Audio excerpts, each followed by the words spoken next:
jiwaku. Tuhan, hanya Engkau, hanya Engkau,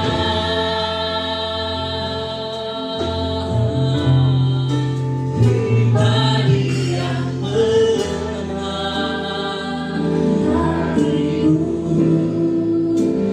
Tiada yang tersembunyi bagimu, seluruh isi hatiku Kau mau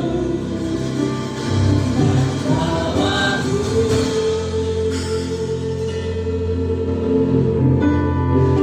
untuk lebih dekat lagi padamu.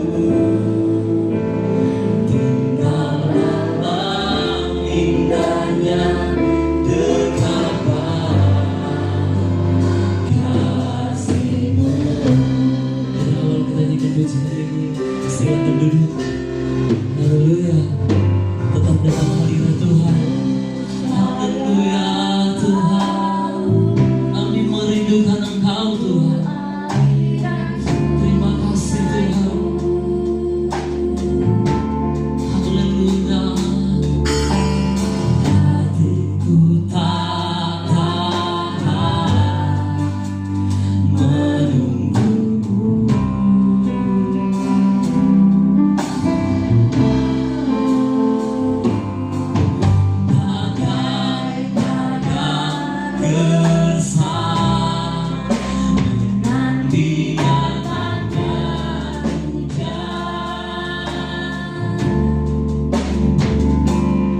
sama-sama mau belajar malam hari ini. Untuk malam hari ini temanya solusi versi Tuhan. Sebenarnya saya awalnya itu solusi dari Tuhan.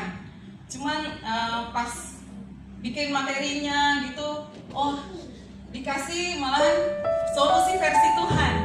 Kenapa? Karena saya sadari, oh iya ya, bisa jadi solusi yang kita mau itu versi Imelda mungkin, versi Kak Wesley mungkin, jadi atau versi motivator-motivator, itu kan bisa mempengaruhi pikiran kita. Jadi malam hari ini kita mau belajar, kita perlu solusi versi Tuhan. Yang mau bisa angkat tangannya? Ya, oke Ibu, Bapak-bapak, mari kita belajar sebenarnya apa arti solusi ya. Dalam Kamus Besar Bahasa Indonesia, solusi itu diartikan penyelesaian, pemecahan masalah dan sebagainya, dan jalan keluar. Nah, saya percaya kita kalau doa gitu ya sama Tuhan, kalau mau jujur Bapak Ibu ya, kita paling sering itu apa? Minta apa sama Tuhan? Atau bilang apa sama Tuhan kalau doa? Apa? Minta kesehatan, terus kalau ada masalah pergumulan minta Tuhan selesaikan, betul? Ya, jadi memang kita butuh solusi dari Tuhan. Kita baca ya dari 1 Korintus 10 ayat 13, bisa terbaca? Bisa ya? 321, pencobaan-pencobaan yang kamu alami ialah pencobaan-pencobaan biasa yang tidak melebihi kekuatan manusia. Sebab Allah setia, dan karena itu Ia tidak akan membiarkan kamu dicobai melampaui kekuatanmu. Pada waktu kamu dicobai, Ia akan memberikan kepadamu jalan keluar sehingga kamu dapat menanggungnya. Kemudian di Mazmur 34 ayat 10 mengatakan, kemalangan orang benar banyak atau sedikit? Banyak. Tetapi apa? Tuhan melepaskan dia dari semuanya itu. Coba lihat kiri kanannya.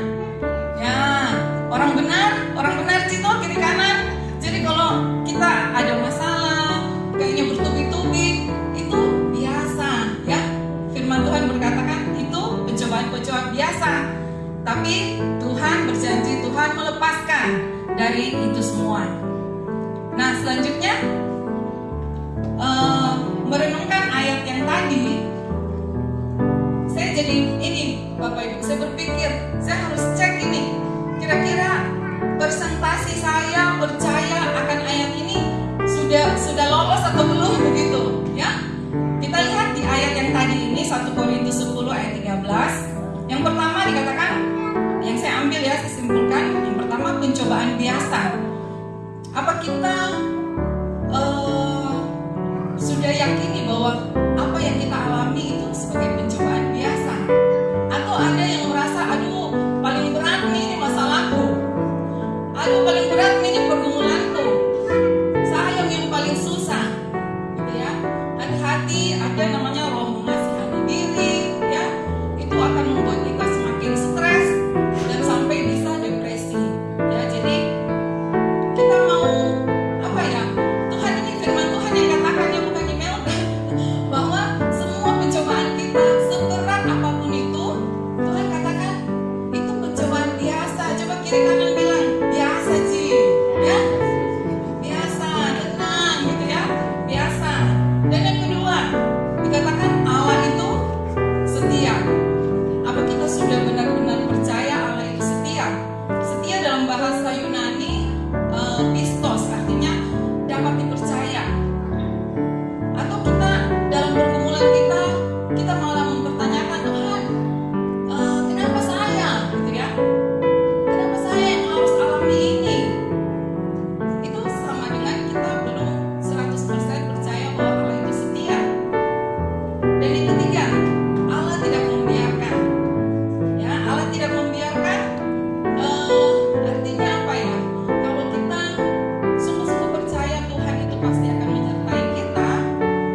gitu ya. Alin ketawa masih dapat ya Alin. Ya, saya juga suka nih ada permainan cari jalan keluar, ya kan, find the way out. Ada startnya, terus muter-muter, kalau nggak dapat jalannya buntu, mundur lagi gitu kan, baru nanti cari lagi belok kiri ke kanan ke ketenangan. Nah mungkin ayat ini kita sudah sering sekali baca ya, tapi di sini merenungkan ayat ini saya dapati ada dua hal. Yang pertama, Tuhan itu memberi perintah lewat ayat ini. Orang yang letih lesu dan beban berat artinya dia lagi dalam pergumulan masalah, betul? Yang Tuhan perintahkan apa? Yang pertama, datang padaku. Tuhan ajak ya, datang padaku. Nah ini datang sama Tuhan ya Bapak Ibu, bukan cuman pas hari Minggu, ibadah Minggu, pas ya kayak begini ya, ibadah tengah minggu dan ibadah hari Jumat seperti ini.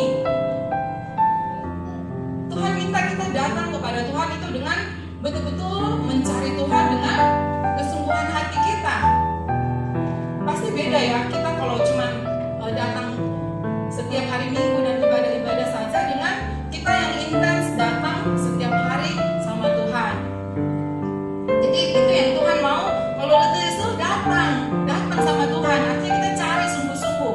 Dan Tuhan berjanji bahwa orang yang sungguh-sungguh mencarinya pasti akan mendapatkannya. Nah yang kedua apalagi? Tuhan ternyata perintahkan pikulah kuk yang kupasang. Kuk ini yang gambar pertama biasa dipakai di mana? Di tedong. Kalau di Toraja mungkin di tedong gitu ya. Saya cari gambarnya tedong bunga pakai kuk tidak dapat. Nah jadi ini kita mau belajar. Tuhan bilang pikulah kuk yang kupasang. Jadi ada Tuhan mau apa ya? Kita sama-sama berjalan bersama Tuhan. Jadi satu dipakaikan ke kita, satu Tuhan gitu ya. Nah di sini artinya ada apa? Ada penundukan diri. Benar-benar ada penundukan diri. Gak mungkin kalau yang sudah dipakaikan kuk seperti ini, kerbaunya misalnya atau sapinya satu mau jalan ke kiri, satu mau jalan ke kanan. Nggak bisa, ya kan? Tuhan mau kita pakai sama-sama dengan Tuhan gitu ya. Jadi sebenarnya kita minta jawaban solusi sama Tuhan bukan berarti wah sudah bebas saja gitu ya. Tapi Tuhan minta ayo pikul kuk yang kupasang. Dan saya pernah baca juga ini kalau sapi atau kerbau yang dipakaikan kuk seperti ini biasanya satu itu yang sudah saya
dan kita tidak akan mendapatkan itu dari manapun di dunia ini.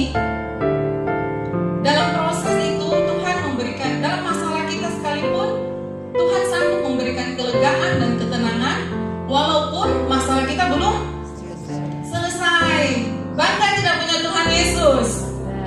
Amin ya. Nah di sini kalau kita percaya sungguh dengan Tuhan, Tuhan janjikan memberi kelegaan dan ketenangan. Karena apa? Dalam kelegaan, dalam ketenangan, baru kita bisa menghadapi semua masalah kita. Kalau hati kita tidak tenang, ya panik, ya kalau tidak lega berarti kan panik, takut, khawatir, ya dan kawan-kawannya itu semua pasti, ya kan? Jadi Tuhan mau apa? Tenang dulu, gitu ya. Karena kita percaya akan janji Tuhan. Nah selanjutnya di sini saya juga belajar bahwa sebenarnya solusi dari Tuhan itu ada hubungannya dengan pertumbuhan iman kita. Kenapa ini penting gitu ya? Pertumbuhan iman itu penting. Dalam Lukas 18 ayat 8 Tuhan mengatakan, aku berkata kepadamu, ia akan segera membenarkan mereka. Akan tetapi jika anak manusia itu datang, adakah ia mendapati iman di bumi? Jadi kalau Tuhan datang kedua kali, iman yang Tuhan cari. Makanya kenapa Tuhan itu lebih tertarik ya untuk memproses iman kita, pertumbuhan iman kita. Tuhan jauh lebih tertarik untuk memproses kita dibanding dengan langsung menyelesaikan masalah kita. Ya. Jadi solusi dari Tuhan itu dimulai dari iman. Jadi kembali lagi iman kita, ya Bapak Ibu. Dan solusi dari Tuhan itu menjadi area latihan untuk pertumbuhan iman kita. Kalau di Jawa Barat ada barak militer ya. Nah di sini kita juga ada barak militernya Tuhan. Ternyata ya di saat kita ngadapin masalah, kita minta solusi dari Tuhan. Di situ iman kita itu ada pertumbuhan. Sampai kita menerima jawaban. Walaupun jawaban Tuhan bisa ya, bisa tidak, bisa tunggu. Nah Yakobus 2 ayat 17 mengatakan, kamu lihat bahwa iman bekerja sama dengan perbuatan-perbuatan, dan oleh perbuatan-perbuatan itu iman menjadi sempurna. Baik, kita lanjut ya karena waktu. Nah sekarang bagaimana kita mau menemukan solusi versi Tuhan ya? Tentu yang pertama, mari jadikan Tuhan itu sebagai sumber solusi kita, bukan pikiran kita sendiri, bukan kata si A, kata si B, atau ahli A, ahli B. Yang memang bagus sekarang kita belajar ya dari para ahli, tapi kita harus punya filternya ya firman Tuhan. Tidak semua apa yang diajarkan di luar sana itu kelihatannya baik, tapi belum tentu benar. Ya, sekarang juga banyak istilah apa? Wah, saya harus bicara, saya berhak bahagia. Nah, saya berhak bahagia. Nah, itu statement juga menurut saya hati-hati gitu ya. Masih dalam koridor kebenaran firman Tuhan atau tidak? Jangan sampai kita cuma mengejar kebahagiaan, tapi nilai-nilai kekristenan kita abaikan. Kemudian ya di Yohanes 16 ayat 33 mengatakan, semuanya itu kukatakan kepadamu supaya kamu beroleh damai sejahtera dalam aku. Dalam dunia kamu menderita penganiayaan. Ini bukan kayak diserang atau apa ya, disiksa gitu ya. Penganiayaan di sini juga bisa berarti mengalami kesulitan, mengalami pergumulan ya. Tetapi kuatkanlah hatimu. Apa yang Tuhan katakan? Aku telah mengalahkan dunia. Kita baru merayakan Jumat Agung, Paskah, ya. Tuhan katakan semua sudah saya kalahkan, semua sudah selesai, termasuk sakit penyakit kita, termasuk pergumulan kita. Tuhan katakan sudah selesai, saya sudah mengalahkan dunia. Karena kita anak-anak Tuhan, ciptaan yang baru, kita punya status yang baru, identitas yang baru di dalam Tuhan.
kepada orang yang tidak berpengalaman. Jadi mari kita mau selesaikan masalah kita dengan hikmat yang dari Tuhan, bukan dengan pengertian kita sendiri. Ya wes gini. Ya, kadang kita main dengan pengertian kita sendiri. Nah, selanjutnya apa yang harus kita lakukan untuk memperoleh solusi ya versi Tuhan? Yang kedua, keputusan iman untuk melangkah. Nah, ini saya kasih contoh Nabi Elia. Nabi Elia itu mengalami masa kekeringan. Mungkin semua sudah tahu kisahnya ya, nanti bisa dibaca sendiri karena waktunya terbatas. Ini saya ambil saja di 1 Raja-Raja 17 ayat 8. Tuhan sediakan solusi di masa kekeringan. Jadi maka datanglah firman Tuhan kepada Elia, bersiaplah, pergi ke Sarfat yang termasuk wilayah Sidon, dan diamlah di sana. Ketahuilah, aku telah memerintahkan seorang janda untuk memberi engkau makan. Sesudah itu ia bersiap lalu pergi ke Sarfat. Nah, ini di masa kekeringan Tuhan sudah kasih makan, solusi makan dari burung gagak dan sebagainya. Tapi masa kekeringan masih terus berlanjut dan Tuhan kasih perintah. Dia punya masalah ini, Tuhan kasih solusinya apa? Pergi ke Sarfat gitu ya. Nanti ada janda yang kasih makan gitu. Nah, jadi ini kita lihat sebenarnya faktanya gitu ya. Kalau saya jadi Elia, ini Elia harus berjalan jauh dalam musim kekeringan. Ini jalan ya, Bapak Ibu, paling naik onta gitu ya. Bukan naik mobil bisa pasang AC begitu. Ini dia harus berjalan jauh dalam musim kekeringan. Kemudian dia harus melewati daerah-daerah yang berbahaya. Karena dia ini diburu juga oleh Raja Ahab. Nah, orang bisa mengenal dia bahwa ini yang diburu nih sama Raja Ahab gitu ya. Jadi ada bahaya juga di depan. Kemudian ujung-ujungnya lagi yang akan tolong dia Tuhan bilang seorang janda. Dan kalau konotasinya kalau zaman dulu ya janda biasanya berkekurangan. Ya makanya saya bilang kalau saya jadi Elia mungkin saya pasti akan bertanya-tanya gitu kan, atau protes gitu sama Tuhan. Tuhan nggak salah aja ini kan? Ya sudah musim panas, kemarau panjang, saya harus berjalan. Ya terus saya harus lewati orang-orang yang berbahaya. Terus sampai di sana janda miskin yang mau tolong saya. Salah ini Tuhan. Ya kadang kita begitu ya Bapak Ibu, kalau Tuhan memberi solusi lewat firman-Nya, kadang kita kembali berpikir lagi dengan logika kita. Kita pertanyakan lagi, Tuhan masa sih? Ya, mari kita mau ambil keputusan iman ya Bapak Ibu, untuk melangkah saja, ya taat saja, tanpa argumentasi, dan kita mau percaya pada janji-janji Tuhan. Karena kita ingat bahwa Tuhan itu menyediakan solusi.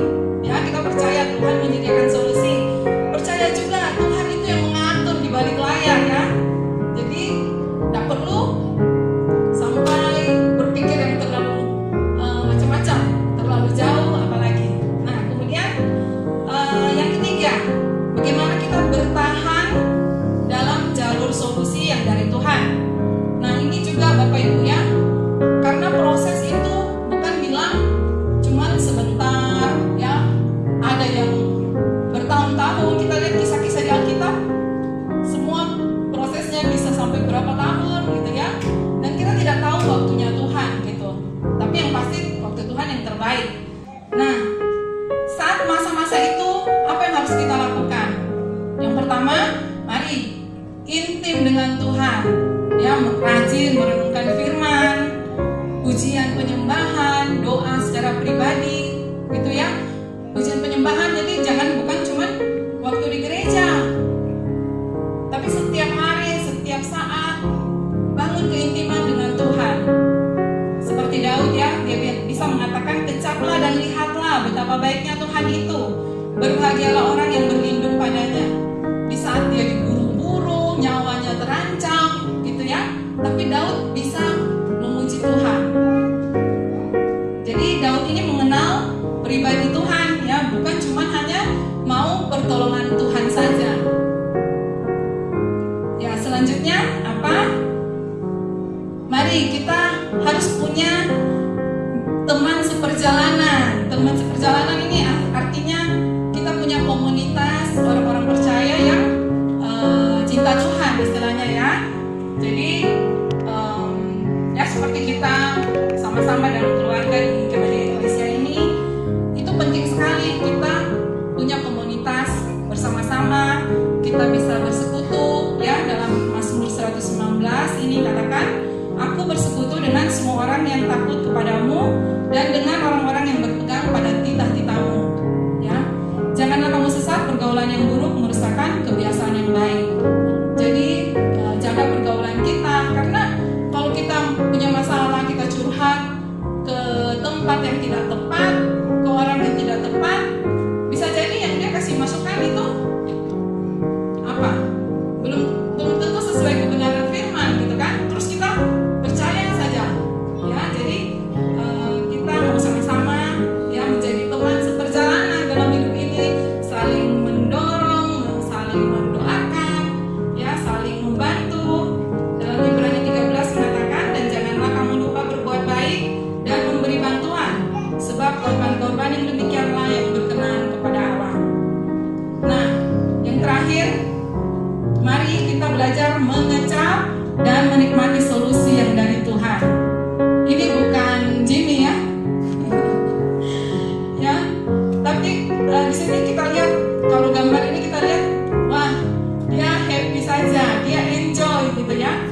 Demikian juga kita dalam proses kita belajar untuk menikmati solusi yang dari Tuhan. Roma 12 ayat 12 mengatakan, bersukacitalah dalam pengharapan, sabarlah dalam kesesakan, dan bertekunlah dalam doa. Jadi mari jalani dengan sukacita, sabar, kita percaya waktu Tuhan yang terbaik, dan tetap tekun berdoa dengan iman. Nah Bapak Ibu, jadi solusi yang dari Tuhan, yang pertama kalau saya bisa ini ya, artinya gitu ya. Yang S itu selalu yang terbaik ya, solusi yang dari Tuhan selalu yang terbaik. O nya out of the box, artinya apa? Wah, solusi dari Tuhan itu tidak bisa kita batasi gitu ya. Tuhan kita Tuhan yang penuh mujizat, Tuhan yang ajaib. Dia selalu nyanyi kan, Tuhan ajaib, Tuhan heran. Demikian juga Tuhan bisa melakukan hal-hal yang out of the box dalam kehidupan kita. Terus yang L-nya lewati lembah bersamanya ya. Jadi apa ya, solusi dari Tuhan itu ya belum tentu semuanya enak gitu ya, mulus gitu ya. Karena kita harus lewati lembah, tapi yang penting bersama Tuhan, bukan kita sendiri. Dan yang U, solusi dari Tuhan itu pasti untuk kebaikan kita. Dan yang S, solusi dari Tuhan itu sesuai dengan kapasitas kita, sesuai dengan kemampuan kita. Kalaupun kita merasa tidak mampu, ya kita harus buang-buang pikiran itu jauh-jauh. Kembali fokuskan pikiran kita kepada Tuhan. Tuhan sanggup, Tuhan mampu. Dan yang terakhir I, itu solusi dari Tuhan pasti indah pada waktunya. Amin Bapak Ibu. Ya, saya tutup malam hari ini. Mari kita baca ini pantun ya bersama-sama. 3, 2, 1. Jalan berliku penuh cobaan, membuat hati ini terluka. Dekatlah selalu pada Tuhan, solusi hadir dengan caranya. Amin. Percaya kemuliaan buat Tuhan. Mari kita tumbahkan terima kasih Tuhan. Hamba telah menyampaikan kebenaran firman-Mu Tuhan. Kami berdoa biarlah firman-Mu ini Bapa dapat terus kami ingat dan kami lakukan dalam kehidupan kami Tuhan. Biar firman-Mu ini Tuhan tidak hilang begitu saja Tuhan. Sebab kami tahu Tuhan kami butuh firman-Mu untuk kehidupan kami Bapa. Terima kasih Tuhan Yesus, terima kasih. Di dalam nama-Mu yang kudus kami percaya Tuhan, Engkau Tuhan yang sudah menyediakan solusi dalam setiap pergumulan kami Tuhan. Kami percaya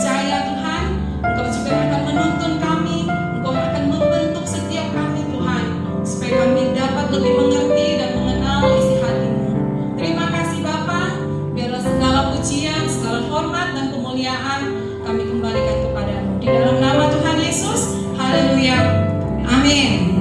Saya kembalikan kepada yang bertugas. Puji Tuhan. Saya yakin dan percaya kita semua diberkati oleh firman Tuhan. Tuhan pasti akan memberikan solusi yang terbaik. Asalkan kita, firman Tuhan bilang tadi, tetap taat kepada titah-titahnya atau perintahnya. Itulah kehendak Tuhan. Jika kita tetap taat, maka Tuhan pasti akan memberikan jalan keluar. Tidak ada Bapak Kepala di Zoom? Oh, oke. Kalau begitu kita akan lanjut ibadah kita pada malam hari ini. Kita akan mendengarkan doa syafaat. Nanti mohon kesediaan dari Pak David untuk berdoa. Dipersilakan. Dalam surga, kami bersyukur berterima kasih kepadamu Tuhan, karena Engkau sangat baik dalam kehidupan kami. Kami sudah selesai doa pada malam hari ini. Kami kena percaya apa yang kami buat pada malam hari ini Tuhan berkenan di hadapan-Mu Tuhan. Kami semua diberkati oleh Tuhan. Semua kami yang hadir malam hari ini diberkati oleh Tuhan. Terima kasih Tuhan. Dan yang menyampaikan firman pada malam hari ini, kami tetap terus berdoa sekali lagi Tuhan. Ibu Melda yang ada, biarlah hikmat dan pewahyuan Tuhan akan tetap terus Kau nyatakan baginya, dan Kau pasti akan memberkati setiap apapun yang menjadi kerjanya, keluarganya diberkati, anak-anaknya diberkati oleh Tuhan. Terima kasih Bapa di surga, dan kami semua pasti diberkati oleh Tuhan. Dan marilah jemaat Tuhan kita, angkatan kita terima berkat dari Tuhan, kasih karunia dari Allah Bapa, cinta kasih Tuhan Yesus dari Tuhan Yesus pasti akan menyertai kita semua, dan pengurapan dari Roh Kudus akan tetap terus ada bagi kita mulai hari ini,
kasih-Mu